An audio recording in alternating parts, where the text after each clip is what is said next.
السلام علیکم ناظرین، میں اس وقت موجود ہوں خضدار میں، آکسفورڈ کی مین برانچ میں۔ ہمارے ساتھ موجود ہے ظفر اللہ۔ اسکالرشپ کے حوالے سے اس سے جانتے ہیں کہ کتنے اسٹوڈنٹس کو اور کن کن جماعت والوں کو ایک موقع ہے۔ سر بہت شکریہ وقت دینے کے لیے، کیا کہنا چاہیں گے اسکالرشپ کے بارے میں؟ بہت بڑی مہربانی۔ سب سے پہلے تو میں آپ کا شکریہ ادا کروں گا کہ آپ اپنی قیمتی وقت سے وقت نکال کر ہمارے یہاں تشریف لے آئیں۔ جی بالکل، یہ اسکالرشپ کو ہم نے مد نظر اس بیس پہ رکھا ہے، ہماری پوری ٹیم بیٹھ کے ایک پلاننگ کی کہ ایسے بہت سے ہمارے طلباء و طالبات ہیں اسپیشلی لزو ایریا میں اور کھٹان ایریا میں، جو کہ ہمارے اسکول کے حصہ بننا چاہتے ہیں، لیکن بدقسمتی غربت کی وجہ سے وہ ہمارے یہاں اپلائی نہیں کر سکتے۔ تو اس سب چیزوں کو مد نظر رکھتے ہوئے اس بار آکسفورڈ پبلک اسکول خضدار نے یہ فیصلہ کیا ہے کہ انشاءاللہ العظیم کلاس 1 سے کلاس 10 تک کے اسٹوڈنٹس کے لیے ہم نے یہ اسکالرشپ لانچ کیا ہوا ہے، جو کہ ہماری اسکول کی انٹری ٹیسٹ ہوگا، اور نیو ایڈمیشنز جب ہوں گے ان ٹیسٹ میں ٹاپ 3 پوزیشنز جو کہ کسی بھی برانچ سے ہوں، ان سب کے ٹاپ 3 پوزیشن ہولڈرز کو یہ اسکالرشپ مہیا کی جائے گی، فراہم کی جائے گی، جس میں وہ پورے سال ہمارے اسکول میں وداؤٹ اینی فی پڑھ سکیں گے، اور انشاءاللہ العظیم تعلیم کی جو ہے روشنی سے روشناس ہو جائیں گے۔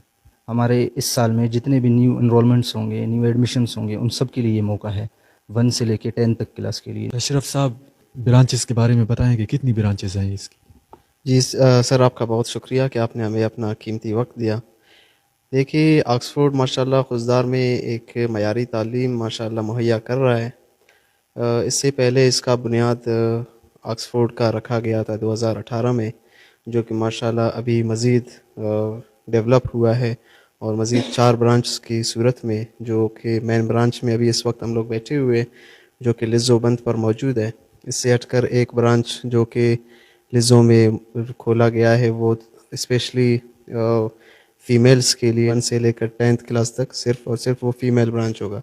اور اس سے ہٹ کر ہمارے 2 برانچ کھٹان میں موجود ہے۔ ظفر اللہ صاحب، اسپورٹس اور سلیبس کے بارے میں ہمیں بتائیں۔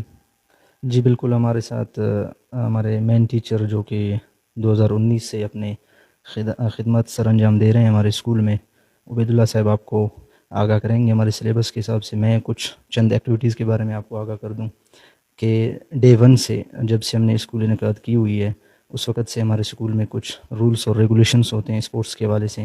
جہاں تک میرا اندازہ ہے 50% اگر ایجوکیشن لازمی ہے، تو باقی 50 جو ان کی مینٹل ہیلتھ کے حساب سے دیکھا جائے یا ان کی فزیکل فٹنس کے حساب سے دیکھا جائے، تو اسپورٹس بھی بہت ضروری چیز ہوتی ہے۔ اس چیز کو مد نظر رکھتے ہوئے آکسفورڈ پبلک اسکول خضدار نے ایئرلی سال میں ایک بار بچوں کو ہر سال میں گولڈن ویک کھیلنے کے لیے، گولڈن ویک انجوائے کرنے کے لیے ایک موقع دیا ہے، جو کہ ہمیشہ سیکنڈ ٹرم کے بعد ہوتا ہے۔ اور باقی ویکلی ایک گیم پیریڈ ہوتا ہے، جو کہ آپ نے گراؤنڈ ابھی دیکھا، وہاں پہ ان کو فٹ بال اور کرکٹ یا باقی اپنے حساب سے وہ اپنی گیمز کھیل لیتے ہیں۔ اور ڈیلی ایک کلاس کی باری آ جاتی ہے، جس میں 30 منٹ وہ صرف ریفریشمنٹ کے بیس پہ جا کے باہر آؤٹنگ کرتے ہیں اور وہاں پہ اسپورٹس کا مظاہرہ کرتے ہیں۔ عبید اللہ صاحب، سلیبس کے بارے میں آپ ہمیں بتائیں۔ جی بالکل، سب سے پہلے میں آپ کا شکریہ ادا کروں گا محترم عبدالباسط صاحب کہ آپ نے یہ ہمیں اپنا قیمتی وقت دے دیا۔ جیسے کہ آپ کو پتہ ہے کہ اشرف صاحب نے بتایا کہ آکسفورڈ ادارہ جو ہے یہ تقریباً 7 سالوں سے اپنے تعلیمی خدمات سر انجام دے رہے ہیں 2018 سے۔ تو یہ نصاب سلیبس ایک ایسی نصابی سرگرمی ہے، جیسے کہ غیر نصابی سرگرمیوں کے متعلق ظفر اللہ صاحب نے بات کی آپ سے، تو اس میں یہ کہنا چاہوں گا کہ سلیبس ایک کورس ریس ہے، یعنی کہ ایک روڈ میپ ہے، ایک سڑک ہے کہ بھئی اس کے تحت ہم کیسے چلتے ہیں۔ تقریباً ہم نے یہاں آتے ہوئے بہت سارے سلیبس استعمال کیے ہیں، دیکھے ہیں، جیسے کہ ایس ایس ہے، دوسرے سلیبس ہیں، تو تقریباً ان سے ہم اتنا مطمئن نہیں ہوئے ہیں۔ تو بہرحال اس دفعہ ہم نے یہ کیا ہے کہ ہم سارے ہماری جو کمیٹی ہے بیٹھ کے ہم نے بات کی ہے اور مشاورت کی ہے، اور ہم نے باقاعدہ طور پر اپنی طرف سے ایک سمارٹ کورس کا بھی انعقاد کیا گیا ہے اپنے ادارے میں، جو کہ کلاس 1 سے شروع ہوتی ہے۔ اور تقریباً امید کرتے ہیں کہ اگر کلاس 1 سے بچے اس کو اچھی طرح سے، اس میں گرامر بھی شامل ہے، اس میں لینگویج بھی شامل ہے، اچھی طرح سے پڑھیں گے، محنت کریں گے، تو امید کرتے ہیں کہ وہ یہاں سے فارغ ہو کے بھی انگریزی بول چال سیکھ سکیں گے۔ اور یہ بھی امید کرتا ہوں کہ ان کو کوئی سا بھی اکیڈمی جوائن کرنے کی ضرورت نہیں ہوگی، کیونکہ یہاں پر غربت کا بھی مسئلہ ہے۔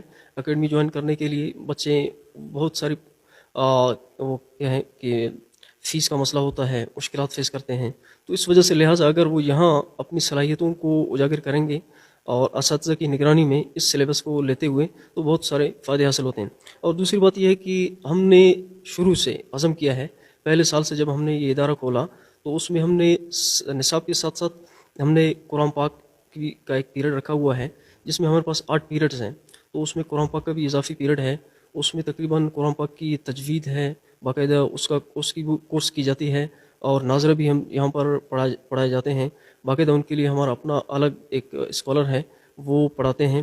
اور اس کے ساتھ ساتھ دینیات ہیں، دینیات میں ہم نے شامل کیا ہے، اور تقریباً ہمارے پاس تعلیم الاسلام ہے. نوجوان نشے میں مبتلا ہوتے ہیں، ایسے نوجوانوں کے لیے کوئی پیغام دینا چاہیں گے؟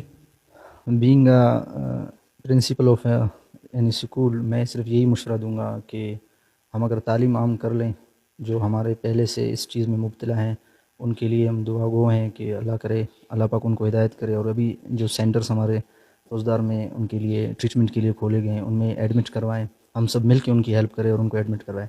باقی جو نیو ینگ جنریشن تعلیم کو چھوڑ کر اس میدان میں جا رہے ہیں، اس فیلڈ کی طرف جا رہے ہیں، تو ان کو بچانے کا صرف ایک بہترین رستہ یہی ہے کہ ہم ان سب کو اس چیز پر اعتماد میں لے آئیں کہ تعلیم ہی ہر چیز کا حل ہے، اور تعلیم ہی جو ہے انسان کو اچھی راستے میں لے آتا ہے اور اچھا راستہ دکھا دیتا ہے. تو تعلیم جب تک عام نہیں ہوگا، میرے خیال میں نشہ، یہ سارے چیزیں اور الیگل بیہیویئر جو بھی ہوں گے وہ سب اس وقت ظاہر ہوں گے جب تعلیم میں بے شعوری ہوگی یا تعلیم کی کمی ہمارے علاقوں میں ہوگی.